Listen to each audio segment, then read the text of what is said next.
Winter is coming, and they are everywhere. Coats, that is. As the temperatures continue to plummet, people break out their warmest winter gear to help them face the frigid weather. One of the most popular options is a quilted coat, a coat that has stuffing between its exterior shell and its lining. But how many people ever take the time to consider where it comes from? Do you know who invented the quilted coat? No. Have you ever thought about it? No.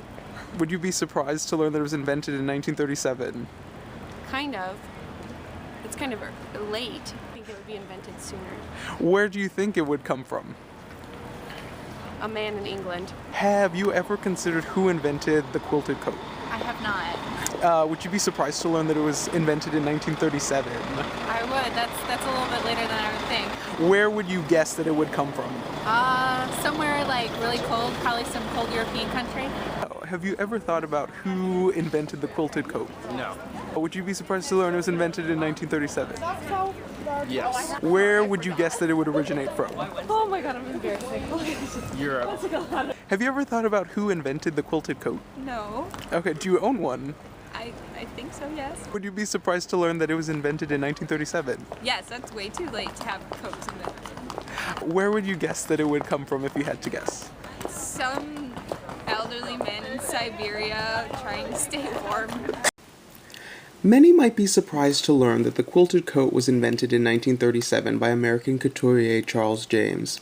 Today, James is most widely recognized for his architectural and subversive evening wear, but he also produced some of the most innovative outerwear ever. Made of silk satin and filled with natural down, he considered his quilted coat one of his greatest technical achievements. Years in the making, Salvador Dali dubbed it the first soft sculpture upon completion. Most likely due to the expense and length of time necessary to produce any of James's garments, only one such coat was ever produced. This one example is now housed in the costume department of the Victoria and Albert Museum in London.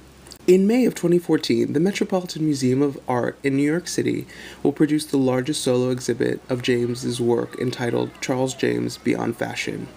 Museum curators at the Met are currently in talks with the Victoria and Albert Museum in the hopes of bringing this quilted treasure back to the United States so it can experience the recognition it deserves.